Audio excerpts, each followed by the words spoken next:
আমার নাও বানিয়ে তাকে রবেলম ইয়াজল নেক আমল রিসালার উপর যে কেউ করে আমল। আলহামদুলিল্লাহি রাব্বিল আলামিন ওয়াসসালাতু ওয়াসসালামু আলা খাতামিন নাবিয়্যিন আম্মা বা'দু ফাআউযু বিল্লাহি মিনাশ শাইতানির রাজীম বিসমিল্লাহির রহমানির রহিম। আসসালাতু ওয়াসসালামু আলাইকা ইয়া রাসূলাল্লাহ ওয়া আলা আলিকা ওয়া আসহাবিকা ইয়া হাবিবাল্লাহ। আসসালাতু ওয়াসসালামু আলাইকা ইয়া নবিয়াল্লাহ ওয়া আলা আলিকা ওয়া আসহাবিকা ইয়া নূরাল্লাহ। দুরূদ পাকের অগণিত ফজিলাত এবং বারাকাত রয়েছে। রাহমাতুল লিল আলামিন শাফিউল মুজনিবিন আল্লাহ পাকের শেষ নবী হুজুরপুর নূর সাল্লাল্লাহু তাআলা আলাইহি ওয়া আলিহি ওয়াসাল্লাম ইরশাদ করেন, যে ব্যক্তি জুমাতুল মুবারাকার দিন আমার প্রতি ৮০ বার দুরূদ শরীফ পাঠ করবে তার ৮০ বছরের গুনাহ ক্ষমা হয়ে যাবে।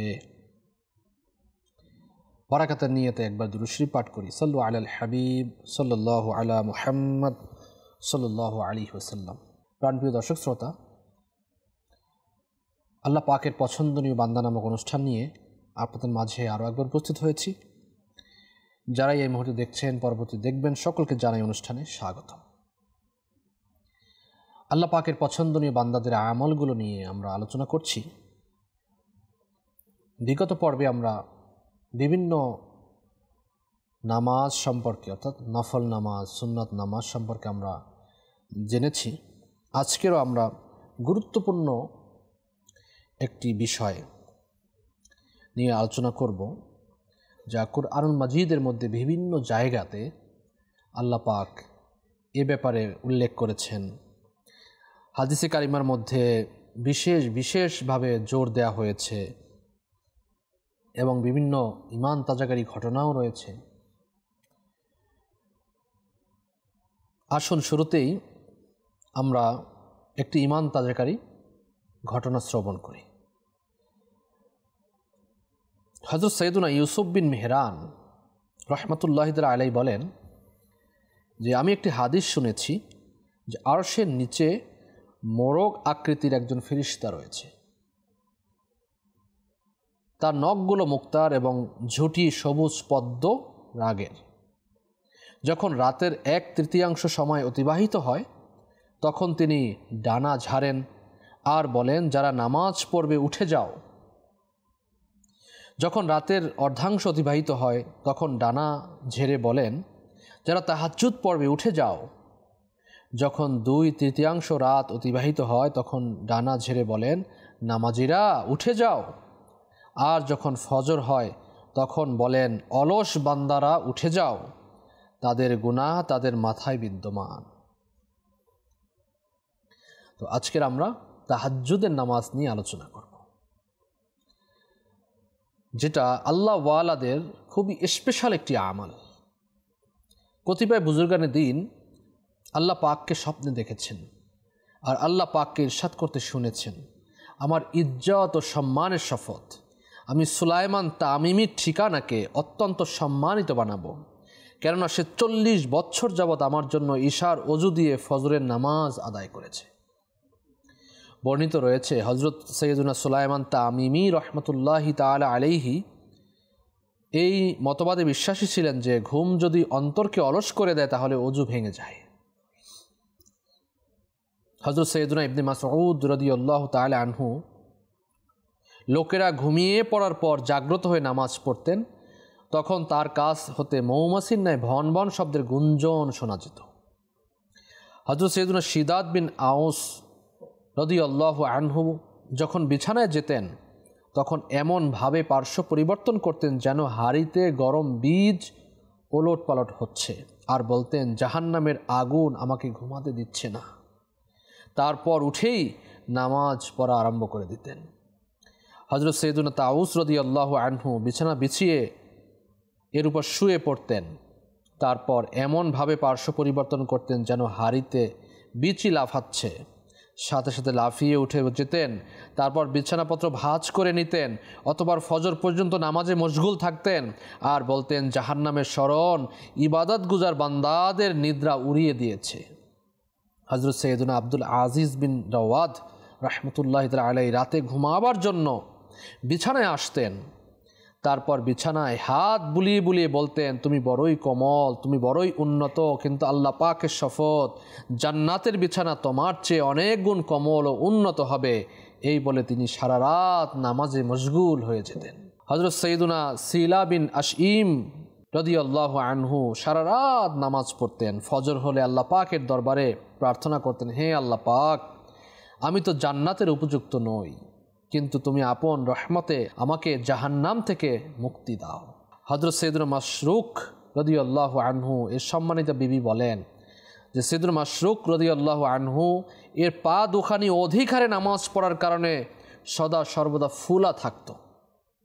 আমি যখনই তার পেছনে বসতাম তখনই আল্লাহর কসম তার প্রতি করুণায় কান্না করে দিতাম। হযরত সৈয়দনা জুনাইদ বাগদাদি রহমতুল্লাহি তাআলা আলাইহি বলেন, আমি হযরত সৈয়দনা সিররি সাকাতি রহমতুল্লাহি তাআলা আলাইহি এর চেয়ে বেশি ইবাদত গুজার কোনো ব্যক্তি দেখিনি। তিনি ৯৮ বছর হায়াত পেয়েছিলেন, কিন্তু যেই রোগে তার ইন্তেকাল হয়েছিল তখন ব্যতীত অন্য কোনো সময় তাকে আরাম করতে দেখা যায়নি। অর্থাৎ যেই রোগে ইন্তেকাল করছেন সেই রোগ অবস্থা তিনি কিছু করতে পারেননি, কিন্তু অন্য সময় তিনি আরাম করতেন না, নামাজ আদায় করতেন। হযরত সৈয়দনা আবু মুহাম্মদ জারিরি রহমতুল্লাহ আলাইহি ১ বছর মক্কা শরীফে কাটিয়েছিলেন। সেই দীর্ঘ ১ বছরের মধ্যে তিনি এক মুহূর্তের জন্য ঘুমাননি, কারোর সাথে কোনো কথাও বলেননি, কোনো পিলার কিংবা দেয়ালের সাথে হেলান দিয়েও বসেননি, তাছাড়া নিজের পা দুখানিও টানেননি। হযরত সৈয়দনা মুগীরা বিন হাবিব রহমতুল্লাহ আলাইহি বলেন, আমি হযরত সৈয়দনা মালিক বিন দিনার রহমতুল্লাহ আলাইহিকে দেখেছি যে তিনি ইশারের পর অজু করলেন, তারপর জানামাজে গিয়ে দাড়ি মোবারক ধরে কান্না করে করে আরজ করতে লাগলেন, হে আল্লাহ পাক, মালিকের বার্ধক্যকে জাহান্নামের জন্য হারাম করে দাও। হে আল্লাহ পাক, জাহান্নামী কারা জান্নাতি কারা তুমি জানো, তুমি জানো মালিক এই দুই দলের কোন দলে, তুমি জানো মালিকের শেষ ঠিকানা কোথায়। তিনি ফজর হওয়া পর্যন্ত এই মুনাজাতি করতে থাকেন। আল্লাহু আকবার, আল্লাহু আকবার, আল্লাহু আকবার কবীরা। হযরত সৈয়দনা আমর বিন উতবা বিন ফারকাদ রহমতুল্লাহ আলাইহি প্রতি রাতে ঘর থেকে বেরিয়ে কবরস্থানে চলে আসতেন। এসে বলতেন, হে কবরবাসীরা, কোরআন মুড়িয়ে রেখে দেওয়া হয়েছে, আমল তুলে নেওয়া হয়েছে। তারপর কদমকে সোজা করে সারা রাত নামাজ পড়তে থাকতেন। তারপর ফিরে এসে ফজরের নামাজে অংশগ্রহণ করতেন। হযরত সৈয়দনা আলী বিন আবুল হাসান রহমতুল্লাহ আলাইহি বলেন, কোনো রাতে হযরত সৈয়দনা ইয়াহইয়া বিন জাকারিয়া আলাইহিসসালাম পেট ভর্তি করে গমের রুটি আহার করলেন। তারপর নিজের প্রতিদিনের ওয়াজিফাগুলো আদায় না করে ফজর হওয়া পর্যন্ত সারা রাত ঘুমিয়ে থাকেন।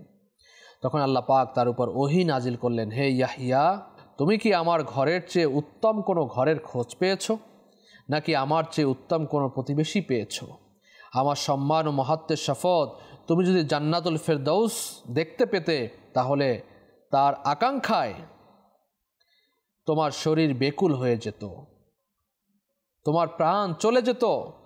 আর তুমি জাহান্নাম যদি দেখতে পেতে তাহলে তোমার শরীর বিগলিত হয়ে যেত, তুমি অশ্রুর পরে রক্তের অশ্রু ঝরিয়ে কান্না করতে, তাছাড়া লোহার পোশাক পরিধান করে নিতে। হযরত সৈয়দনা মালিক বিন দিনার রহমতুল্লাহ আলাইহি বলেন, এক রাতে আমি আমার প্রতিদিনের ওজিফাগুলো কথা ভুলে গিয়েছিলাম, পড়তে ভুলে গিয়েছিলাম। যখন শয়ন করলাম তখন স্বপ্নে আমি এক সুন্দরী মেয়ে দেখতে পেলাম, তার হাতে ছিল চিরকুট। সে আমাকে বলল, আপনি কি এটি পড়তে পছন্দ করেন? আমি বললাম, হ্যাঁ। অতএব সে চিরকুটটি আমাকে দিল। সেখানে লেখা ছিল যে, তোমাকে কি কামনা বাসনা আর মনস্কা জান্নাতের কুমারী রমণীদের কথা একেবারে ভুলিয়ে দিয়েছে? তুমি তো জান্নাতে চিরকাল জীবিত থাকবে, কেননা সেখানে মৃত্যু নাই। তুমি তো সেখানে রূপসী হুরদের সাথে দিন কাটাবে। তুমি অলস নিদ্রা থেকে জাগ্রত হও, কেননা তাহাজ্জুদের নামাজে কোরআন তেলাওয়াত করা নিদ্রা থেকে উত্তম। সুবহানাল্লাহ, সুবহানাল্লাহ, আল্লাহু আকবার কবীরা। দর্শক শ্রোতা, আমরা শুনতে পেলাম বুজুর্গানে দিন কিভাবে এই তাহাজ্জুদের নামাজকে নিজেদের করে নিতেন। দেখুন, আল্লাহ ওয়ালা যারা রয়েছেন, আল্লাহ ওয়ালাদের মধ্যে তাহাজ্জুদের নামাজ আদায় করা এটা খুবভাবে পাওয়া যায়। তারা রাতে কম ঘুমায় এবং কম খাবার খায় এবং কম কথা বলে। আল্লাহ ওয়ালাদের মুমিন ব্যক্তির পরিচয় হচ্ছে কম ঘুমায়, কম খাবার খায়, কম কথা বলে। কিন্তু আফসোস, আমাদের মধ্যে এই তিনটি অভ্যাসের বিপরীত। আমরা বেশি ঘুমাই, আমরা বেশি খাই এবং বেশি কথা বলি। আল্লাহ পাক আমাদেরকে আল্লাহ ওয়ালা হওয়ার তৌফিক দান করুন, আল্লাহর পছন্দনীয় বান্দা হওয়ার তৌফিক দান করুন। দর্শক শ্রোতা, কোরআনুল মজিদের মধ্যে ইরশাদ হচ্ছে সূরা বনী ইসরাইল 15 পারা আয়াত নাম্বার 79, ওয়ামিনাল লাইলি ফাতাহাজ্জাদ বিহি নাফিলাতাল লাকা আসা আইয়াবআসাকা রাব্বুকা মাকামাম মাহমুদা। কানজুল ঈমান থেকে অনুবাদ। আর রাতের কিছু অংশে তাহাজ্জুদ কায়েম করুন, এটা খাস আপনারই জন্য অতিরিক্ত। একথা নিকটে যে আপনাকে আপনার প্রতিপালক এমন স্থানের দণ্ডায়মান করবেন সেখানে সবাই আপনার প্রশংসা করবে। সুবহানাল্লাহি ওয়া বিহামদিহি। নবী পাক সাল্লাল্লাহু আলাইহি ওয়াসাল্লাম শানে আয়াতে কারিমা। প্রিয় নবী সাল্লাল্লাহু আলাইহি সাল্লামের উপর তাহাজ্জুদ পড়া ফরজ ছিল, কিন্তু তার উম্মতি আমরা যারা রয়েছি আমাদের উপর তাহাজ্জুদ পড়া নফল ইবাদত। কিন্তু যদি আমরা এই ইবাদতকে কি করতে পারি, এই ইবাদতকে আমরা যদি কন্টিনিউ করতে পারি, তাহলে নিঃসন্দেহে আমরা আল্লাহ পাকের পছন্দনীয় বান্দাদের মধ্যে নিজেকে শামিল করতে পারব। কেননা আল্লাহ পাক কোরআনুল মজিদের মধ্যে বিভিন্ন জায়গায় তাহাজ্জুদ নামাজের জন্য আমাদেরকে উৎসাহিত করেছেন। ইরশাদ হচ্ছে, আর পরম দয়াবানের ওই বান্দাগণ যারা ভূপৃষ্ঠে ধীর গতিতে চলাফেরা করে এবং যখন অজ্ঞ ব্যক্তিরা তাদের সাথে কথা বলে তখন বলে বাস সালাম। আর ওই সব লোক যারা রাত অতিবাহিত করে আপন প্রতিপালকের জন্য সিজদা ও কিয়ামের মধ্যে, সুবহানাল্লাহ, সিজদা এবং কিয়ামের মধ্যে অতিবাহিত করে। সুবহানাল্লাহ, আল্লাহু আকবার। আল্লাহ পাক আমাদেরকেও সিজদার মধ্যে অতিবাহিত করা তৌফিক দান করুন। আল্লাহ পাক আমাদেরকেও রাত জেগে আল্লাহ পাকের ইবাদত করা তৌফিক দান করুন। সুবহানাল্লাহ, সুবহানাল্লাহ। আল্লাহ পাক এভাবে করে বিভিন্ন জায়গায় উল্লেখ করেছেন, যেমন সূরা জারিয়াত আয়াত নম্বর 15 থেকে 19 মধ্যে আল্লাহ পাক ইরশাদ করেন, কানজুল ঈমান থেকে অনুবাদ, নিশ্চয়ই খোদাভীরু লোকেরা বাগানসমূহ ও ঝর্ণাসমূহে রয়েছে, আপন প্রতিপালকের দানসমূহ নিতে নিতে নিশ্চয়ই তারা এর পূর্বে সৎকর্মপরায়ণ ছিল। তারা রাতে কম ঘুমাতো এবং রাতের শেষ প্রহরে ক্ষমা প্রার্থনা করত এবং তাদের সম্পদে প্রাপ্য ছিল ভিক্ষুক ও বঞ্চিতদের। মুসলিম শরীফে হাদিসে পাকের মধ্যে এসেছে, হযরত সৈয়দনা আবু হুরায়রা রাদিয়াল্লাহু আনহু থেকে বর্ণিত, নবী করিম রউফ রহিম সাল্লাল্লাহু আলাইহি ওয়াসাল্লাম ইরশাদ করেন, রমজানের পর সর্বোৎকৃষ্ট রোজা হলো আল্লাহ পাকের মাস মুহররম মাসের, আর ফরজ নামাজের পর সর্বোৎকৃষ্ট নামাজ হলো রাতে আদায়কৃত নামাজ। কিতাবুত তাহাজ্জুদ সহিহ বুখারীর মধ্যে এসেছে, সাইয়েদনা আবু হুরায়রা রাদিয়াল্লাহু আনহু থেকে বর্ণিত, নবী মুকাররম নূরে মুজাসসাম সাল্লাল্লাহু আলাইহি ওয়াসাল্লাম ইরশাদ করেন, তোমাদের কেউ যখন ঘুমিয়ে পড়ে তখন শয়তান তার মাথার পিছনে 3টি গিট লাগিয়ে দেয়। প্রতিটি গিটেই সে বলে, দীর্ঘ সময় ধরে ঘুমিয়ে থাকো, এখনো অনেক রাত বাকি আছে। সেই ব্যক্তি যখন জাগ্রত হয়ে আল্লাহ পাকের জিকির করে তখন একটি গিট খুলে যায়, যখন ওযু করে তখন দ্বিতীয় গিটটি খুলে যায়, আর যখন নামাজ পড়ে তখন তৃতীয় গিটটি খুলে যায়। যখন সেই ব্যক্তি তাজা নিঃশ্বাস ত্যাগের মাধ্যমে সকাল করে, আর অনেকে ক্লান্তির ভাব নিয়ে সকাল করে থাকে, তো সকালে উঠে থাকে। অপর এক বর্ণনায় রয়েছে, সেই ব্যক্তি তাজা নিঃশ্বাস ত্যাগের মাধ্যমে সকাল করে ও কল্যাণের অধিকারী হয়, পক্ষান্তরে অপর ব্যক্তি ব্যর্থতার মাধ্যমে সকাল করে কল্যাণের অধিকারী হওয়া থেকে বঞ্চিত থাকে। অথবা এক বর্ণনায় রয়েছে, কেবল 2 রাকাত নামাজের মাধ্যমে হলেও তোমরা শয়তানের গিটগুলো খুলে ফেলিও। আল্লাহ পাক নসিব করুন। হযরত সাইয়েদুনা উকবা বিন আমির রাদিয়াল্লাহু আনহু বলেন, আমি শাহেনশাহে মদিনা হুজুর সাল্লাল্লাহু আলাইহি ওয়াসাল্লামকে ইরশাদ করতে শুনেছি, আমার উম্মতের মধ্য থেকে যে ব্যক্তি রাতে জাগ্রত হয়ে নিজেকে পবিত্রতার দিকে ধাবিত করে অথচ শয়তান তার উপর গিট মেরে রেখেছে, সে যখনই হাত ধৌত করে তখন একটি গিট খুলে যায়, যখন মুখ ধৌত করে তখন আরেকটি গিট খুলে যায়, যখন মাথা মাসে করে তখন তৃতীয় গিট খুলে যায়, যখন পা ধৌত করে তখন চতুর্থ গিট খুলে যায়। আল্লাহ পাক তখন পর্দার পিছনে বিদ্যমান ফেরেশতাদেরকে ইরশাদ করে, উদ্দেশ্য করে, তোমরা আমার এই বান্দাটির দিকে লক্ষ্য করো, যে আমার নিকট প্রার্থনা করার জন্য ধাবিত হচ্ছে, সে আমার নিকট যা প্রার্থনা করবে আমি তাকে তা দান করব। সুবহানাল্লাহ। সাইয়েদুনা জাবির রাদিয়াল্লাহু আনহু থেকে বর্ণিত, আমি নবী পাক সাল্লাল্লাহু আলাইহি সাল্লামকে ইরশাদ করতে শুনেছি, নিশ্চয়ই রাত্রিবেলা এমন একটি মুহূর্ত রয়েছে, সেই মুহূর্তে কোনো মুমিন বান্দা আল্লাহ পাকের নিকট দুনিয়া বা আখিরাতের কোনো কল্যাণ কামনা করে, আল্লাহ পাক তাকে সেই কল্যাণটি অবশ্যই দান করেন। আর এই মুহূর্তটি প্রত্যেক রাতেই রয়েছে। তিরমিজি শরীফ থেকে হাদিসে পাক শোনাচ্ছি আপনাদেরকে। সাইয়েদুনা আব্দুল্লাহ বিন সালাম রাদিয়াল্লাহু আনহু বলেন যে তাজেদার রিসালাত শাহেনশাহে নবুওয়াত মুস্তাফা জানে রহমত হুজুর সাল্লাল্লাহু আলাইহি সাল্লাম মদিনা মুনাওয়ারায় আগমন করলে সবাই দলে দলে তার দরবারে আসতে আরম্ভ করে। আমি নিজেও তার মধ্যে শামিল ছিলাম। যখন আমি হুজুর সাল্লাল্লাহু আলাইহি ওয়াসাল্লামের চেহারা মোবারকের দিকে গভীর দৃষ্টি দিয়ে দেখলাম এবং গবেষণার দৃষ্টিতে লক্ষ্য করলাম, তখন দেখলাম যে এটি কোনো মিথ্যুকের চেহারা হতে পারে না। আর তার নিকট আমি সর্বপ্রথম যে বাণী শুনেছিলাম তা হলো, হে লোকেরা, তোমরা সালামের প্রচলন করো, অভাবীদের আহার করাবে, আত্মীয়তার সাথে সুসম্পর্ক বজায় রাখবে, রাতের বেলায় সবাই যখন ঘুমিয়ে থাকে তখন তোমরা নামাজ পড়বে, তাহলে তোমরা নিরাপত্তার সাথে জান্নাতে প্রবেশ করতে পারবে। সুবহানাল্লাহ। হযরত সাইয়েদুনা আবু মালিক আশআরী রাদিয়াল্লাহু আনহু ইরশাদ করেন, রাহমাতুল আলামিন শফিউল মুজনিবিন হুজুরপুর নূর সাল্লাল্লাহু আলাইহি ওয়াসাল্লাম ইরশাদ করেন, নিশ্চয়ই জান্নাতে এমন কতিপয় মহল রয়েছে যেগুলো একদিক থেকে অপর দিকে পরিষ্কার রূপে দেখা যায়। মহলগুলো আল্লাহ পাক সেসব বান্দাদের জন্য তৈরি করেছেন যারা অভাবীদের আহার করায়, সালামের প্রচলন করে, আর রাতে যখন সবাই ঘুমিয়ে পড়ে তখন সে নামাজ আদায় করে। সুবহানাল্লাহ, সুবহানাল্লাহি বিহামদি, আল্লাহু আকবার। এগুলো সুন্দর আমল। আপনি অভাবীদের খিদমত করলেন, রাতে উঠে নামাজ পড়লেন, কত সুন্দর আমল।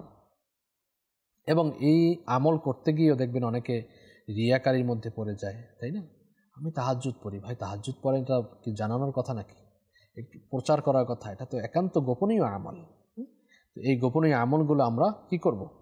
গোপনই রাখবো। হযরত সাইয়েদুনা আব্দুল্লাহ ইবনে মাসউদ রাদিয়াল্লাহু আনহু থেকে বর্ণিত, খাতামুল মুরসালিন রাহমাতুল্লিল আলামিন হুজুর সাল্লাল্লাহু আলাইহি ওয়াসাল্লাম ইরশাদ করেন, দিনের নামাজের চাইতে রাতের নামাজের ফজিলত ঠিক তেমন, প্রকাশ্য সাদকার চাইতে গোপন সাদকার ফজিলত যেমন।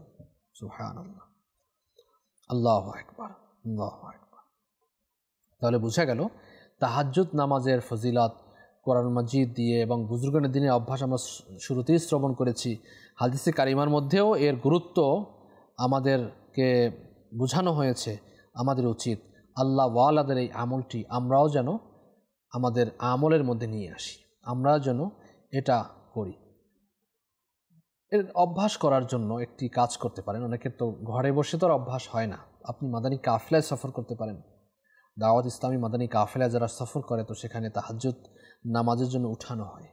আবার যারা কোর্স করে, যেমন 63 দিনের তরবিয়তি কোর্স, নামাজ কোর্স, তারপরে আপনার আমাদের ইতেকাফ হয়ে থাকে, 1 মাসের ইতেকাফ, 10 দিনের ইতেকাফ, এখানে সম্মিলিতভাবে অনেকেই এখানে আসে দাওয়াত ইসলামী দ্বীনি পরিবেশের মধ্যে। এখানে তাহাজ্জুদের সময় সবাইকে জাগিয়ে দেওয়া হয়, একসাথে সবাই মিলে তাহাজ্জুদ পড়ে, আবার একসাথে সবাই মিলে দোয়া করে। তো এটা কী জন্য? এটা যেন আমাদের জীবনের মধ্যে কন্টিনিউ হয়। এজন্য এই ট্রেনিংগুলো, অর্থাৎ নামাজ কীভাবে পড়বো আমরা, তাহাজ্জুদের সময় কখন উঠব। এখন কোনো বান্দা যদি 1 মাস ধরে 63 দিন ধরে সে কন্টিনিউ তাহাজ্জুদে উঠছে, নিঃসন্দেহে সে যখন ঘরে যাবে অথবা এই কোর্স কমপ্লিট করে যখন আপনার কোথাও যাবে তখন তার ওই সময় তার ঘুম ভেঙে যাবে, তো অভ্যাসে পরিণত হয়ে গেছে। তো তো সেজন্য আমি পরামর্শ দিব দর্শক শ্রোতা আপনারা যারা রয়েছেন দাওয়াত ইসলামের দ্বীনি পরিবেশে মাদানী কাফেলায় সফর করুন, অথবা 63 দিন তরবিয়তি কোর্স করুন, 7 দিনের নামাজ কোর্স করুন, রমজানের মধ্যে ইতিকাফও করুন। আল্লাহ পাক চাহে তো আমাদের এই তাহাজ্জুদের নামাজ কি হবে, একটা অভ্যাসে পরিণত হয়ে যাবে ইনশাআল্লাহ আজ্জা ওয়া জাল। হযরত সাইয়েদনা আবু মালিক আশআরী রাদিয়াল্লাহু আনহু থেকে বর্ণিত, রাসূল পাক সাল্লাল্লাহু আলাইহি ওয়াসাল্লাম ইরশাদ করেন, যে ব্যক্তি রাতে উঠে নিজের স্ত্রীকে জাগিয়ে দেয়, স্ত্রী গভীর নিদ্রায় নিমজ্জিত থাকলে তার মুখে পানি ছিটায়, অতঃপর উভয়ে জাগ্রত হয়ে আপন ঘরে নামাজ আদায় করে এবং কিছুক্ষণ আল্লাহ পাকের জিকির করে, তাহলে আল্লাহ পাক তাদের দুজনের গুনাহগুলো ক্ষমা করে দেন। যারা ঘরে স্বামী স্ত্রী রয়েছেন, হাজব্যান্ড ওয়াইফ রয়েছেন, তারাও এই আমলটি করতে পারেন। নামাজ রাতে উঠে পড়েন। ঘরে অভাব অনটন রয়েছে, রাতে উঠে নামাজ পড়ে আল্লাহ পাকের দরবারে ফরিয়াদ করেন।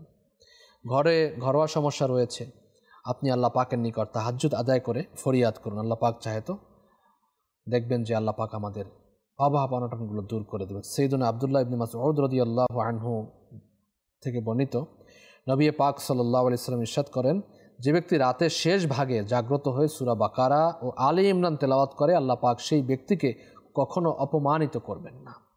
অপমানিত জাহান্নামে যাবে না, অপমানিত জাহান্নামে হয়েই যেতে হয়। আল্লাহ পাক আমল করা তৌফিক দান করুন, আমিন। সাল্লু আলাল হাবিব সাল্লাল্লাহু তাআলা আলা মুহাম্মদ সাল্লাল্লাহু আলাইহি ওয়া আলিহি ওয়াসাল্লাম। সালাতাম ওয়া সালামান আলাইকা ইয়া সাইয়্যিদি ইয়া রাসূলুল্লাহ সাল্লাল্লাহু আলাইহি ওয়া আলিহি ওয়াসাল্লাম। আবু হুরায়রা রাদিয়াল্লাহু আনহু থেকে একটি হাদিসে পাক নকল হয়েছে, রাসূল পাক সাল্লাল্লাহু আলাইহি ওয়াসাল্লাম ইরশাদ করেন, যে ব্যক্তি রাতের নামাজে 100 আয়াত তেলাওয়াত করবে সেই ব্যক্তি অলসদের মধ্যে গণ্য হবে না। যে ব্যক্তি রাতের নামাজে 200 আয়াত তেলাওয়াত করবে সেই ব্যক্তি ইবাদতগুজার ও মুখলিস বান্দাদের মধ্যে গণ্য হবে। সুবহানাল্লাহ।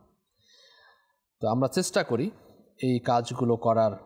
যেমন আবু হুরায়রা রাদিয়াল্লাহু আনহু থেকে বর্ণিত, রাসূল পাক সাল্লাল্লাহু আলাইহি ওয়াসাল্লাম ইরশাদ করেন, এক কিন্তার মানে 1200 আউকিয়া, আর এক আউকিয়া আসমান ও জমিনের মাঝখানে সব কিছু চেয়ে উত্তম। সুবহানাল্লাহ। তো এই যে হিসাবটা কি জন্য, হিসাবটা হচ্ছে আব্দুল্লাহ ইবনে আমর রাদিয়াল্লাহু আনহু থেকে বর্ণিত, আল্লাহ রাসূল সাল্লাল্লাহু আলাইহি ওয়াসাল্লাম ইরশাদ করেন, যে ব্যক্তি রাতে জাগ্রত হয়ে নামাজে 10টি আয়াত তেলাওয়াত করবে সেই ব্যক্তি অলসদের মধ্যে গণ্য হবে না। যে ব্যক্তি 100টি আয়াত তেলাওয়াত করবে সেই ব্যক্তি ইবাদত গুজার বান্দাদের মধ্যে গণ্য হবে। যে ব্যক্তি 1000 আয়াত তেলাওয়াত করবে সেই ব্যক্তি সেসব বান্দাদের মধ্যে গণ্য হবে যাদের জন্য 1 কিন্তার সওয়াব লেখা হয়ে থাকে। 1 কিন্তার মানে কি 1200 আউকিয়া, 1 আউকিয়া মানে কি আসমান ও জমিনের মাঝখানে সব কিছু চেয়ে উত্তম। সুবহানাল্লাহ, সুবহানাল্লাহ। আল্লাহ পাক আমাদেরকে আমল করা তৌফিক দান করুন। দর্শক শ্রোতা, আর রাতের শেষ ভাগের কথা কী বা বলবো। রাতের শেষ ভাগে আল্লাহ পাকের বিশেষ তাজাল্লি প্রথম আসমানে বর্ষিত হয়। আহ্বানকারী আহ্বান করে, কে আছো? ক্ষমা প্রার্থনাকারী, তাদেরকে ক্ষমা করে দেয়া হবে। কে আছো? অভাবিতা, অভাব পূরণ করা হবে। কে আছো, কে আছো, এভাবে আহ্বান করে সুবহে সাদিক পর্যন্ত। যে সকল প্রিয় বান্দারা, আল্লাহ পাকের পছন্দনীয় বান্দারা এই ডাকে সাড়া দিয়ে উঠে নামাজ আদায় করে, নিঃসন্দেহে তারা দুনিয়ার সকলের চেয়ে উত্তম ব্যক্তি। আল্লাহ পাক আমাদেরকেও এই আমলের আমলদার হওয়ার তৌফিক দান করুন, আমিন। বিজাহি খাতামিন নবীন সাল্লাল্লাহু তাআলা আলাইহি ওয়া আলিহি ওয়াসাল্লাম।